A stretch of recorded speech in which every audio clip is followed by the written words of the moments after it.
Hello students. तो students आज से हम क्लास 12 की अकाउंटेंसी के पूरे सिलेबस को कवर करेंगे, जिसके लिए हम लोग कंटिन्यूसली वीडियोस लाएंगे और चैप्टर वाइज सारे टॉपिक्स हम इसमें कवर करेंगे।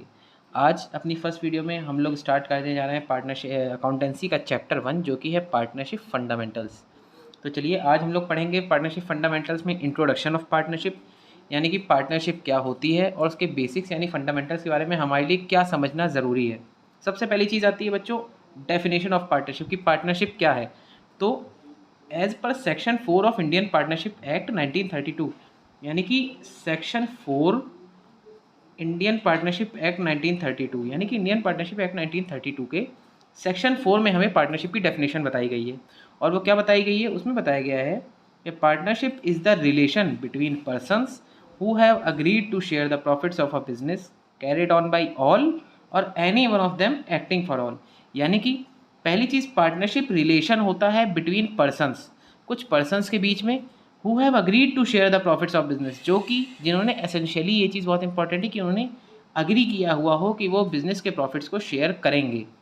अब carried on by all or any one of them acting for all, इसका मीनिंग क्या है? इसका मतलब ये है कि अगर आप मान के चलिए 4 पर्सन्स हैं या 2 पर्सन हैं, ए और बी, दोनों लोग पार्टनरशिप में आते हैं। इनमें से सिर्फ अगर ए और बी दोनों काम करेंगे तब भी दोनों को प्रॉफिट बटेगा, और एनी वन ऑफ देम, अगर उनमें से कोई एक भी काम करे पूरे साल, ए और बी में से सिर्फ, यानी आप मान के चलिए ए ने काम किया, तब भी ये माना जाएगा कि it is acting for all, कि वो सब के लिए काम कर रहा है, यानी कि तब भी जो प्रॉफिट होगा वो दोनों ही पार्टनर्स में बट जाएगा। तो पार्टनरशिप की डेफिनेशन से हम ये समझते हैं कि पार्टनरशिप सिर्फ एक रिलेशन है कुछ पर्सन्स के बीच में, जिन्होंने कोई एक बिज़नेस साथ में करने के लिए ऑप्ट किया है और उन्होंने डिसाइड किया है कि वो सब लोग प्रॉफिट्स को शेयर करेंगे किसी एक अग्रीड रेशियो में। ठीक। अच्छा, the persons who are in partnership are called partners. अब पार्टनर्स कौन होंगे? तो भाई जो भी पर्सन पार्टनरशिप में होंगे वही पर्सन्स पार्टनर्स कहलाएंगे। And the group of partners collectively is called firm. और ये जो पार्टनर्स होते हैं, जितने भी लोग हैं जो पार्टनर्स बने हैं, पार्टनरशिप में आए हैं, इन सबको कलेक्टिवली अगर मैं कहूँ तो मैं फर्म कह सकता हूँ। तो यहाँ से हम लोग पार्टनर्स, फर्म और पार्टनरशिप, इन तीनों टर्म्स को समझ गए। इसके बाद आता है हमारा नेक्स्ट टॉपिक जो कि होने वाला है हमारा फीचर्स ऑफ पार्टनरशिप। तो बच्चों फीचर्स ऑफ पार्टनरशिप क्या होते हैं? पहला फीचर पार्टनरशिप का होता है 2 और मोर पर्सन्स, यानी कि पार्टनरशिप तभी एग्जिस्ट कर पाएगी जब 2 या 2 से ज़्यादा पर्सन्स हों at least. Second feature is result of an agreement, कोई एक एग्रीमेंट होना चाहिए। पार्टनरशिप तभी हो सकती है जब कोई एग्रीमेंट हो।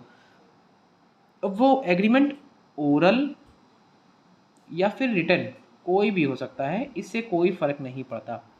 वो एग्रीमेंट ओरल भी हो सकता है, रिटन भी हो सकता है। और एग्रीमेंट में हम लोग नॉर्मली सारे रूल्स लिखते हैं कि भाई मैं पार्टनरशिप करने जा रहा हूँ अगर किसी पर्सन के साथ, तो मैं किस रेशियो में प्रॉफिट शेयर करूँगा, कौन कौन कितना कैपिटल मिलाएगा, कौन कौन किस हिसाब से सैलरी लेगा, सारे रूल्स होते हैं। अगर कल की डेट में मुझे जाना हो तो क्या रूल लगेंगे, किसी नए पार्टनर को आना हो तो क्या रूल लगेंगे, तो ये सारी चीज़ें एग्रीमेंट में लिखी होती हैं। और इसीलिए एक फ़ीचर पार्टनरशिप का ये भी है कि ये हमेशा एग्रीमेंट से ही बनेगी। थर्ड होगी existence of business and profit motive. Business होनी चाहिए और प्रॉफिट मोटिव होनी चाहिए, ये दोनों चीज़ें ज़रूर होनी चाहिए पार्टनरशिप के लिए। अगर आपके पास कोई बिजनेस नहीं है तो आप खाली किसी खाली पीली फालतू के काम के लिए पार्टनरशिप नहीं कर सकते। हम ये नहीं कर सकते बिना बिजनेस के हमने पार्टनरशिप फर्म बना ली, नहीं, कोई बिजनेस होना चाहिए। And second thing most important, profit motive होना चाहिए। जितने भी पार्टनर्स हैं वो सब प्रॉफिट शेयर करें, तभी पार्टनरशिप वो कहलाएगी। कोई भी पार्टनर ये नहीं कह सकता कि मैं प्रॉफिट शेयर नहीं करूँगा बट मैं पार्टनर हूँ। हाँ, कुछ केसेस में ऐसा होता है कि कुछ पार्टनर्स लॉस शेयर नहीं करते बट प्रॉफिट सब लोग शेयर करेंगे। और प्रॉफिट मोटिव होना भी चाहिए हर पार्टनर का कि हमें प्रॉफिट करने के लिए, प्रॉफिट अर्न करने के लिए बिजनेस कर रहे हैं। Fourth feature is sharing of profits, profit share करने हैं हमें। फिफ्थ फीचर है relationship of principal and agent. Relationship of principal and agent का मतलब बच्चों ये है कि जितने भी पार्टनर्स होंगे वो एक दूसरे के लिए एज ए प्रिंसिपल और एज एजेंट की तरह वर्क करेंगे। यानी कि अगर ए और बी दो पार्टनर्स हैं, ए ने कोई भी डील डन कर दी तो वो डील अपने आप बी पे बाइड हो गई। अब बी उस डील को मना नहीं कर सकते, उस कॉन्ट्रैक्ट को मना नहीं कर सकते। तो यहाँ पे ए ने एज प्रिंसिपल वर्क किया, ठीक, कि ए ने जो काम किया वो अपने आप बी पे अप्लाई हो गया। एंड एजेंट का मीनिंग ये होता है ए अगर कोई काम कर रहा है तो ये माना जाएगा उस वो बी के बिहाफ पे भी वो काम कर चुका है। इसीलिए ये पहले वाला जो था कि इन्होंने जो डील की थी वो बी कैंसिल नहीं कर सकते थे, क्योंकि ये माना जा रहा था कि ए ने जो वर्क किया है वो बी के बिहाफ पे अपने आप हो गया है। तो हर पार्टनर का रिलेशन आपस में प्रिंसिपल एंड एजेंट की तरह होता है। देन लास्ट फीचर होता है business carried on by all or any of them acting for all. ये हम लोग समझ चुके हैं डेफिनेशन में कि बिजनेस चाहे सभी लोग कैरी आउट करें या उनमें से कोई एक कैरी ऑन करे, ये माना जाएगा कि वो सभी के लिए कर रहा है, इसलिए प्रॉफिट सब में शेयर होंगे। इसके बाद थर्ड चीज़ आती है हमारी राइट्स ऑफ पार्टनर बच्चों। तो राइट्स ऑफ पार्टनर्स क्या क्या होते हैं पार्टनरशिप में। पहला राइट जो पार्टनर्स को मिलेगा वो होता है right to share profit and losses. Partners को प्रॉफिट और लॉस शेयर करने होंगे, ये उसके राइट होते हैं। Right to take part in conduct of business. हर पार्टनर बिजनेस के कंडक्ट में पार्ट लेगा, आप उसको मना नहीं कर सकते। Right to be consulted in all matters of firm. Firm से रिलेटेड जितने ही मैटर्स, जितने भी डिसीजन होंगे उसमें हर पार्टनर का ये राइट है कि उसे कंसल्ट किया जाए, उससे पूछा जाए। Right to inspect and have a copy of book of accounts. Partners का राइट ये भी होता है कि वो कभी भी जितनी भी फर्म की बुक्स ऑफ अकाउंट्स हैं उनको देख सकते हैं, इंस्पेक्ट कर सकते हैं, उनकी एक कॉपी अपने पास रख सकते हैं। Right to disallow the admission of new partner. New partner के एडमिशन को डिसअलाउ कर सकता है कोई भी पार्टनर। अगर कोई पार्टनर ऐड होना चाहता है तो एग्जिस्टिंग जितने ही पार्टनर हैं उनमें से कोई भी पार्टनर अगर मना कर दे कि नहीं हम इस नए पर्सन को नहीं बुलाना चाहते, तो वो पर्सन नहीं आएगा। Right to receive interest on loan given to firm at the rate 6% per annum. यानी कि अगर पार्टनर ने किसी पॉइंट ऑफ टाइम पे फर्म को कोई लोन दिया है, उस लोन पर पार्टनर का राइट है कि वो इंटरेस्ट रिसीव करेगा। अब वो इंटरेस्ट किस रेट पे रिसीव करेगा, दो पॉइंट्स होते हैं। या तो पहले से अग्री हो गया हो कि लोन देते समय मान लीजिए पार्टनर से कह दिया गया कि भाई हम 12% पर एनम के रेट से इंटरेस्ट देंगे तुम्हें। अगर लोन लेते समय ही फर्म ने कह दिया पार्टनर से कि हम 12% पर एनम के रेट से इंटरेस्ट देंगे, तब तो वो पार्टनर 12% पर एनम के रेट से इंटरेस्ट रिसीव करेगा। बट अगर पार्टनर को उस समय कोई भी रेट ऑफ इंटरेस्ट नहीं बोला गया है या रेट ऑफ इंटरेस्ट कोई भी स्पेसिफाइड नहीं है कि कितने रेट ऑफ इंटरेस्ट पे लोन पे इंटरेस्ट देना है, तो हम बाय डिफ़ॉल्ट 6% पर एनम के रेट से पार्टनर को इंटरेस्ट देंगे। यानी कि फ़र्म को उस केस में जब कोई इंटरेस्ट की बात ना हो रखी हो, उस केस में फ़र्म पार्टनर को 6% पर एनम के रेट से इंटरेस्ट देगी उसके लोन पर। ठीक। इसके बाद बच्चों आता है right to be indemnified by the firm for the expenses made. अगर पार्टनर ने फर्म के बिहाफ पे कोई भी एक्सपेंसेस किए हैं, फर्म की तरफ से कोई भी खर्चा किया है, तो फर्म उसे इंडेमनीफाई करेगी, यानी कि उसके पैसे उसको वापस करेगी। देन लास्ट राइट है हमारा right to retire after proper notice. कोई भी पार्टनर के पास ये राइट होता है कि वो उस फर्म से रिटायर हो सकता है एक प्रॉपर नोटिस देने के बाद। सडनली नहीं कि कल तक मैंने काम किया, आज मैंने उठ के चल दिया कि नहीं भाई आज तो मुझे रिटायर होना है। नहीं, मैं एक प्रॉपर नोटिस दूंगा ताकि बाकी सारे फर्म पार्टनर्स को भी पता चल जाए कि हाँ अब मैं रिटायर होने जा रहा हूँ, उसके बाद मैं रिटायर हो सकता हूँ। देन स्टूडेंट्स हमारा नेक्स्ट टॉपिक आता है पार्टनरशिप डीड। तो पार्टनरशिप डीड क्या होती है बच्चों। पार्टनरशिप डीड होती है a written document which contain the terms of agreement is called partnership deed.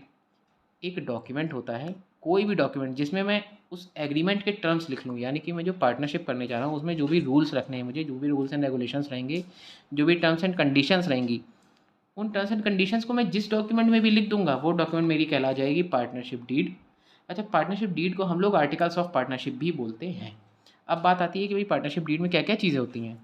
तो it contain the following points, कई सारे पॉइंट्स होते हैं, उसमें से कुछ एक इंपॉर्टेंट पॉइंट्स ये हैं और इसके अलावा भी कुछ होते हैं। तो एक पॉइंट है name and address of firm. भाई फर्म का नाम और एड्रेस होगा। Name and address of partners, सभी पार्टनर्स का name and address. Type and nature of business, business का टाइप एंड नेचर क्या है। Amount of capital to be contributed, जितने भी पार्टनर्स हैं अगर ए और बी दो लोग हैं तो ए और बी दोनों लोग कितना कितना कैपिटल मिलाएंगे। इसके बाद इंटरेस्ट ऑन कैपिटल, इंटरेस्ट कितना देना है कैपिटल पे। इंटरेस्ट ऑन ड्राइंग्स, अगर किसी पार्टनर ने ड्राइंग की है, कुछ पैसे फर्म से लेके गया है, फर्म से कोई पार्टनर कुछ पैसे लेके गया है, तो उस पर इंटरेस्ट कितना देंगे। सैलरी किसी पार्टनर को देनी है या नहीं देनी है, और अगर देनी है तो कितनी देनी है। गुडविल आप किस तरह से वैल्यू करेंगे फर्म की, इसके बारे में हम लोग आगे एक प्रॉपर चैप्टर है उसमें पढ़ेंगे। ऑडिटिंग कैसे होनी है फर्म की, उसका क्या प्रोसेस रहेगा। ड्यूरेशन ऑफ पार्टनरशिप, अगर पार्टनरशिप कुछ पार्टनरशिप्स होती हैं जैसे कि जॉइंट वेंचर हम लोग कह सकते हैं, वो एक स्पेसिफाइड पीरियड ऑफ टाइम के लिए होता है, वो हमेशा के लिए नहीं होता है। जैसे कि फॉर एग्जांपल मान लीजिए 5 ईयर्स के लिए किया गया कि 5 ईयर्स बाद ही पार्टनरशिप अपने आप ख़त्म हो जाएगी, तो ऐसे केस में ड्यूरेशन ऑफ पार्टनरशिप आपको मेंशन करनी है कि कितने टाइम के लिए आपकी पार्टनरशिप है। इसके अलावा और भी कई सारे हमारे पॉइंट्स होते हैं, बट इंपॉर्टेंट पॉइंट्स हमारे ये हैं। इसके बाद हमारा लास्ट टॉपिक बच्चों आता है rules applicable in absence of partnership deed. अब अगर किसी फर्म में पार्टनरशिप डीड नहीं है तो क्या रूल्स एप्लीकेबल होंगे, क्या रूल्स लगेंगे, इसके बारे में बात कर लेते हैं। तो बच्चों हमें मेन बस ये ध्यान रखना है, ये 2 पॉइंट्स हैं जो हमें ध्यान रखने हैं। यानी कि 2 रूल्स होते हैं जो कि सबसे मेन होते हैं। पहला, प्रॉफिट शेयरिंग रेशियो, अगर कोई पार्टनरशिप डीड नहीं है तो प्रॉफिट शेयरिंग रेशियो पहली बात इक्वल हो जाएगा।